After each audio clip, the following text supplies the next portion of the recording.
O censo de 2007 constatou que as mulheres são a maior parte da população brasileira, 96 milhões de mulheres, 5 milhões a mais que os homens. O censo também constatou que as mulheres trabalham mais do que o dobro da jornada dos homens. Muitas dividem o dia entre trabalhar fora e ainda cuidar dos afazeres do lar e da família, na maioria dos casos, sem a divisão do trabalho doméstico com seus companheiros. Esse e outros exemplos que você reconhecerá neste vídeo mostram que grande parte das mulheres tem sua vida profissional, econômica e pessoal afetada e submetida à desigualdade entre elas e os homens no mundo do trabalho. Aos passos da história, as mulheres foram colocadas a serviço do bem-estar material e pessoal da sociedade. A rodela vai dançar a dança do creu, a mulher melancia tá proibida, mas a rodela não tá não. A mulher pepina, a rodela, a mulher laranja, a mulher abacaxi, a rodela. A pergunta é crucial. Por que o Estado e a sociedade não reconhecem e valorizam o trabalho das mulheres?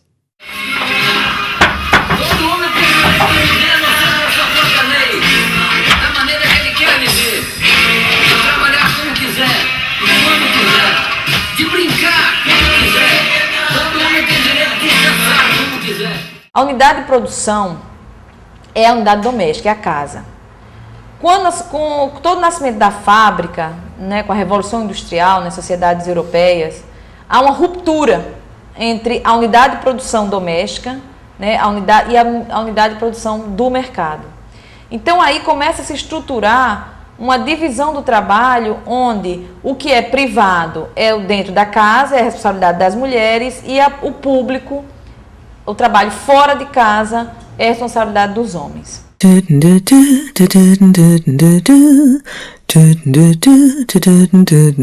As pessoas não dão valor ao trabalho doméstico, né? Não dão muito valor. Todo mundo nasce doméstico, mulher e homem. Porque homem também tem que se virar, então já nasce doméstico, mas puseram isso tudo em cima das mulheres. O trabalho realizado pelas mulheres foi se tornando um trabalho absolutamente invisível. E é prático, é cômodo para o sistema, um sistema todo embasado numa visão patriarcal, ou seja, numa visão dos homens sobre as instituições, que esse trabalho seja invisibilizado. Por quê? Porque se barateia o custo do trabalho. Na medida que o trabalhador que tem em casa a garantia que ao chegar de uma jornada longa de trabalho vai ter seu almoço, sua janta garantida, sua roupa lavada e passada, a casa limpa, os filhos cuidados, o patrão não vai precisar se preocupar em pagar melhor esse trabalhador, porque conta com uma força de trabalho que não é paga, que é das mulheres.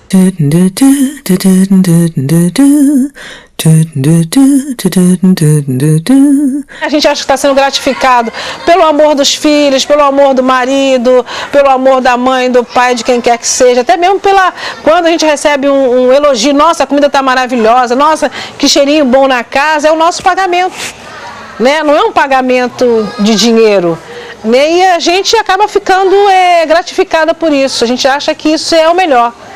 Dando valor a esse trabalho das mulheres, valorizando esse trabalho invisível das mulheres, sem o qual a sociedade não existiria, me arriscaria a dizer, porque quando o mercado considera o trabalhador para ocupar o alto forno de uma siderúrgica, é como se esse trabalhador nascesse do nada, né? Como se ele fosse, a gente brinca dizendo que é como se fosse um Robinson Crusoe, que está numa ilha e nasceu como se fosse um fungo, que nasce assim, sem relações sociais nenhuma, né? Esquece todo o trabalho de cuidado de relações que essa pessoa teve que ter para estar lá como operário numa fábrica. A casa precisa ser cuidada, a roupa precisa ser lavada, a comida precisa ser feita, o filho precisa ser educado. E isso que dizem que é apenas um trabalho doméstico, ele realmente precisa ser feito. Então, ele precisa ser visto com um pouco mais de atenção, tanto das políticas, né, públicas, quanto do marido, dos filhos, das pessoas, da sociedade em si. Então é como se o mundo fosse sempre visto por um olho apenas, que é o olho dos homens sobre a sociedade, sobre a ciência, né, sobre a cultura. O homem só não consegue engravidar e parir, o resto a gente consegue tudo igual. A sociedade hoje classifica trabalho aquilo que é remunerado, aquilo que você sai de casa e vai ganhar lá fora. E, na verdade, teria que se classificar trabalho, tudo que a gente faz no dia a dia. Bom, em geral eu acordo às 4h30 da manhã. Entre 7h20 e 7 horas da manhã. Eu acordo cedo. A gente pega de 5 da manhã.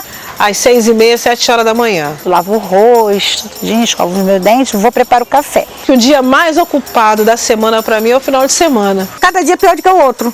Jogar milho para os bichos, cuidar dos cachorros, tudo rapidinho. Dou de comida para minha neném. Preparo o café da manhã, arrumo a bolsa dela. Dou o café a ele, aí pego a mochila, mudo a roupa e levo na escola. Depois do café da manhã, é lógico, do banho e tal, a gente vai o quê? Lavar o banheiro, fazer a faxina do banheiro, a faxina da cozinha. Tem roupa para lavar, tem em casa para varrer. Desço o morro assim a 1000 por hora para pegar o ônibus. Levo ela para creche, venho para o trabalho.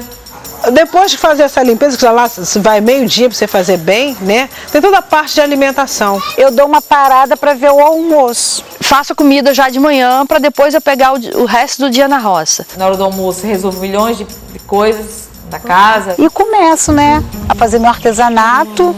Começo a pintar, a lixar. Vou lavar roupa. Vou arrumar a casa. À tarde, passar a roupa. Água, inclusive, que a gente põe água longe, que a gente não tem água aqui. E aí volto. Passo no supermercado muitas vezes para comprar uma coisa ou outra para levar para casa. Tiro a roupa, mudo a roupa e vou buscá-la no colégio. Vou acender o fogão a lenha, tirar toda a cinza do fogão, acender. Ajeito uma comida ou algo. No final do meu sábado eu tô um bagaço. Me arrumar, tomar meu banho, preparar minha jantinha, que por volta assim de 6 horas assim meu marido tá chegando. Dar banho na criança, trocar de roupa, botar para dormir. E, se possível, à noitinha, tentar sair um pouco, porque ninguém é de ferro. Ainda tenho às vezes que ler, estudar alguma coisa pro meu trabalho. Até 10, 11 horas da noite. Os problemas que as mulheres enfrentam para terem sua autonomia e seu trabalho reconhecidos e apreciados vão muito além da porta de casa. Os índices de desemprego e da participação das mulheres no trabalho precário e informal são bem maiores que os dos homens. 60% dos trabalhadores pobres do mundo são mulheres. 81,8 milhões de mulheres no mundo estão desempregadas. A pobreza tem sexo. A pobreza, a grande maioria do mundo, os mais pobres dos pobres são as mulheres, principalmente as mulheres negras.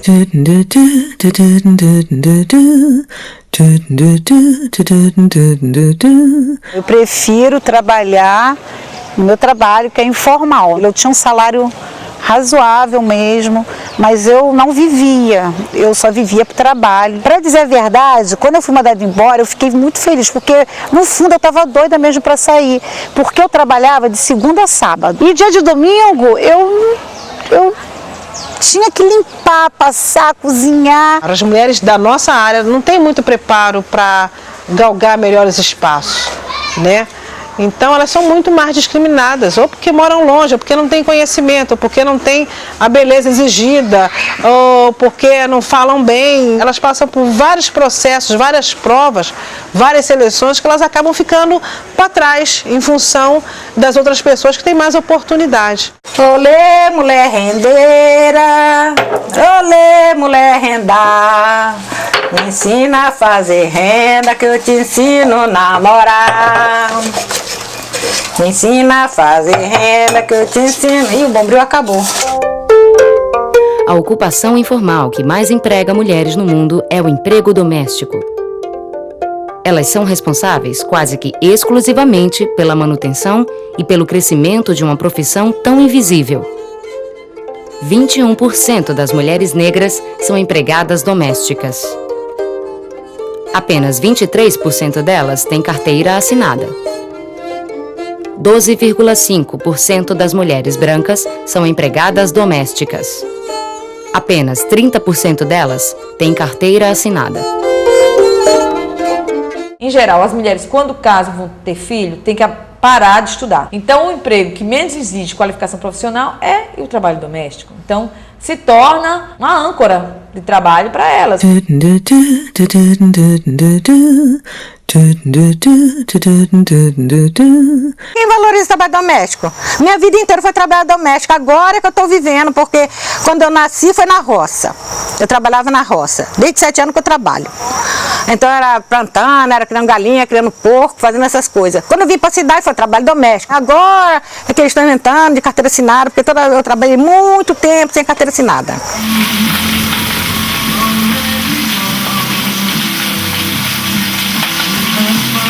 Nós, trabalhadoras domésticas, a gente passa muito esse preconceito. Tinha pessoas da minha família que diziam que eu não tinha profissão. Achava ridículo quando eu falava que eu vou para o meu trabalho. Como não? Então você vai para a loja, você é vendedora, você vai para o seu trabalho. Você vai para a casa de uma pessoa trabalhar, você não está indo para o seu trabalho. No trabalho assalariado, as mulheres enfrentam 2 grandes preconceitos impostos pela divisão sexista na economia capitalista: a desigualdade da renda salarial entre elas e os homens e a dificuldade de serem admitidas nos cargos considerados masculinos, como os administrativos e os de maior prestígio. Quanto maior o grau de escolaridade, maior a diferença de cargos e salários. Mulheres com até 4 anos de estudo recebem 80,8% do salário dos homens com o mesmo grau de instrução.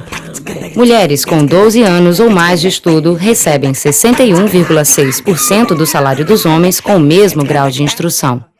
Estudos arriscam dizer que se as dificuldades e restrições do universo do trabalho permanecerem as mesmas no Brasil, a igualdade de salários e cargos entre homens e mulheres só será alcançada no ano 2081.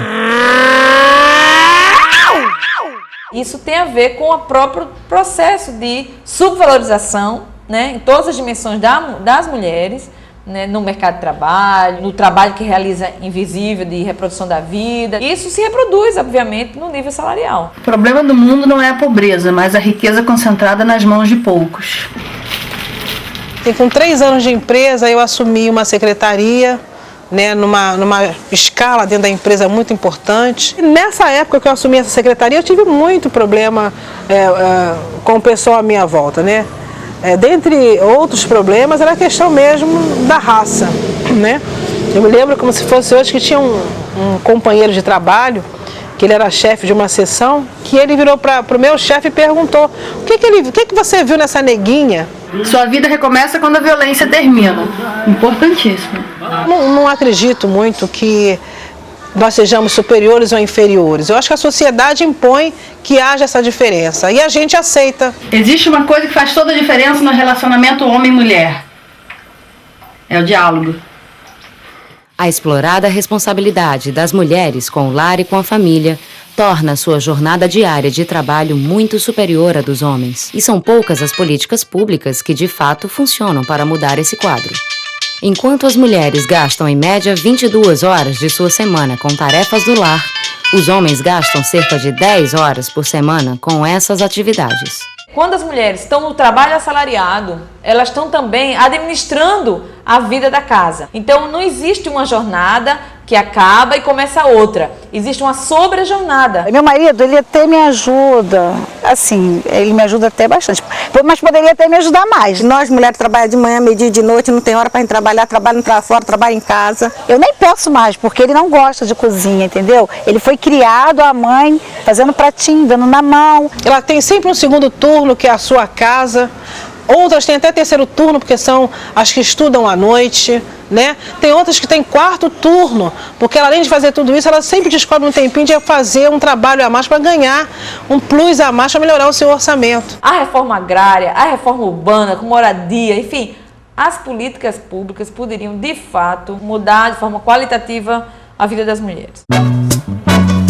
As lutas do movimento feminista no mundo vêm provando há décadas a capacidade de transformar a vida das mulheres e seus espaços de atuação, ao mesmo tempo em que vem criando e fortalecendo visões mais críticas e integradoras, como as do conceito da economia feminista.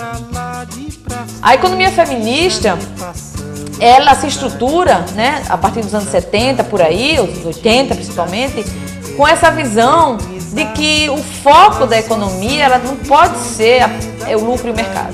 Eu pensava que fosse uma coisa assim, que eu falei, pô, é coisa assim de mulher machão, entendeu? O movimento feminista fala, em algum setor do movimento feminista, que a economia é coisa séria demais para estar na mão dos economistas. Então a gente tem que se apropriar dessa discussão. Não é que ninguém vai virar economista, não é isso. A ideia é que a gente, na medida que estuda, na medida que entende os mecanismos, se envolva em lutas por melhor qualidade de vida. Elas brigam por uma vida melhor, por uma sociedade mais justa, né? Entre homens e mulheres, a igualdade. Eu não gosto também muito da ideia de que é um movimento de mulher para mulher só, não. É um movimento de mulher para a humanidade. De mulher, porque eu sou mãe, eu tenho um filho homem. Então eu não posso pensar só na mulher enquanto sexo feminino. Vou pensar na mulher que está fazendo alguma coisa para poder melhorar a condição de vida de outras mulheres e dos filhos dessas mulheres. A economia feminista dialoga com a economia solidária. Ambas buscam a superação de uma visão única sobre o funcionamento da economia e apostam numa sociedade sem opressão e exploração de trabalhadoras e trabalhadores. A economia capitalista não é o único caminho, como nos faz crer a mídia, os governos e os economistas em geral. O capitalismo não conseguiu criar condições de vida digna para grande parte da população. Todo mundo tem direito a viver bem. Isso não quer dizer que todo mundo, para viver bem, tem que ter o último celular, o último carro, nada disso. Tem a ver com o consumismo, com a sociedade de consumo, que nos dizem que para ser feliz a gente tem que ter e não tem que ser. Mulheres unidas, jamais serão vencidas. Kit Frutas é uma associação de mulheres que produzem frutas desidratadas, sem açúcar, sem adoçante, sem conservante químico, e que me veio de um trabalho que eu fazia com mulheres. A ideia primeira era montar um trabalho onde fossem reaproveitadas as frutas que o mercado não queria consumir mais, porque são frutas já passadas, né, do consumo normal, são frutas bem maduras, não estragadas, mas bem maduras, e que normalmente o mercado não consome. Em muitas situações, muitas daquelas mulheres, elas estavam assim, subjugadas à sorte, classificadas abaixo da linha da pobreza, mulheres muito criativas que começaram a buscar a saída através do pouco que aprenderam. Eu descobri que a gente joga muita coisa fora, muita coisa que a gente pode comer, muita coisa que a gente pode utilizar para fazer multimisturas, para fazer o próprio adubo da terra e fazer uma produção orgânica com aquilo que a gente joga fora, para fazer alimento, ração de animais. Eu comecei a enxergar que por mais que você faça, você não tem valor. Porque o patrão quer saber de você ali trabalhando, cumprindo o teu horário, entendeu? Ele não quer saber se você está bem, se você precisa sair um pouco mais cedo, porque se você tem que ir ao médico. Isso aqui é uma sala de trabalho que a gente faz aqui no GTA. A gente dá aula de alfabetização, a gente dá curso de artesanato, a gente trabalha aqui, faz culinária. Há 2 anos atrás, encontrei um senhor que me ofereceu um livro, e como aqui na comunidade a gente não tem biblioteca comunitária, aí eu aceitei, estou aceitando esse desafio. Agora eu não quero o nome de biblioteca, eu quero uma sala de leitura, que é um nome mais leve, entendeu? Uma coisa mais popular, porque biblioteca é um nome assim mais delicado, para o lugar mais melhor, né? E aqui o lugar é humilde, então eu quero botar uma coisa humilde também. Tem diversos livros que ainda não está todo ainda pronto, catalogado, assim por ordem, mas a gente tem bastante livro de todas as espécies de livros aqui, a gente tem um pouco, porque eu já me aposentei, não acho mais trabalho, entendeu? Então se eu ficar dentro de casa eu vou virar uma velha cororó, e eu não quero fazer isso. Eu quero ser uma pessoa ainda ativa, e enquanto eu puder eu quero fazer alguma coisa para a comunidade e fora dela também. Tanto a economia feminista quanto a economia solidária defendem e incentivam a autonomia das mulheres para o conhecimento sobre a economia. Elas quebram o mito de que a ciência econômica é o bicho de 7 cabeças formulado pelo atual sistema do lucro, da concentração de renda e da mão de obra explorada, e provam o quanto o desafio de entender a economia para transformá-la está diretamente ligado ao nosso cotidiano. Eu acredito que toda mulher, mesmo sem conhecimento, o que é até contraditório, ela é uma administradora nata e ela participa diretamente da economia do país. quer seja no momento em que ela vai ao mercado comprar, quer seja no momento em que ela está dentro de casa fazendo o controle, administrando aquilo que tem dentro de casa para dar para os seus filhos. Pô, economia, mas o que eu vou entender de economia? E foi através desses meus estudos, né, de economia, de mulheres, que eu aprendi sobre orçamento, sobre até sobre políticas públicas. Eu achava que economia era uma coisa assim, só de economista, né? Vamos dizer assim. E hoje a gente descobriu que não é, que a economia é de todo mundo, é de doméstica, da roça. É que é FMI. A organização das mulheres, seja no seu local de vida, no seu local de trabalho, de escola, estudo, é a única saída, nós consideramos, para mudar realmente a vida das mulheres. Hoje eu sei que a mulher não pode apanhar, a mulher não pode sofrer, a mulher não pode ser denunciada, porque a pessoa fizer uma coisa com ela, ela tem que denunciar quem faz as coisas com ela. Essas coisas eu não sabia. Não se isole, discuta com outras companheiras, procure se organizar, procure sair de casa, se fascine, né?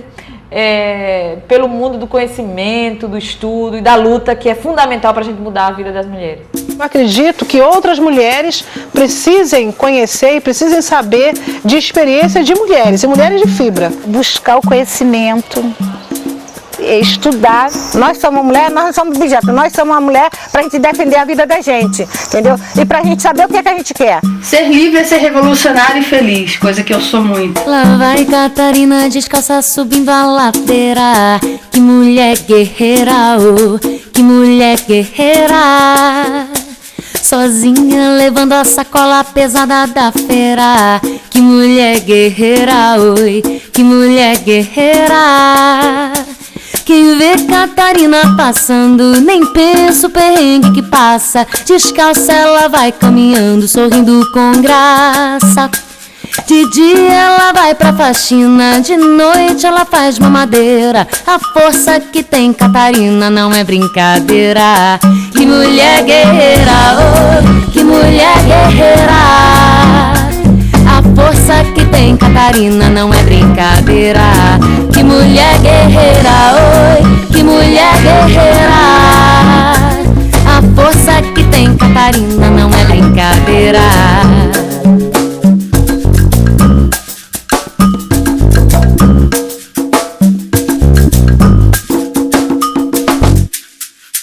Lá vai Catarina descalça subindo a ladeira. Que mulher guerreira, oh, que mulher guerreira. Sozinha levando a sacola pesada da feira. Que mulher guerreira, oh, que mulher guerreira. Quem vê Catarina passando nem pensa o perrengue que passa. Descalça ela vai caminhando, sorrindo com graça. De dia ela vai pra faxina, de noite ela faz mamadeira. A força que tem Catarina não é brincadeira. Que mulher guerreira, oh, que mulher guerreira. A força que tem Catarina não é brincadeira.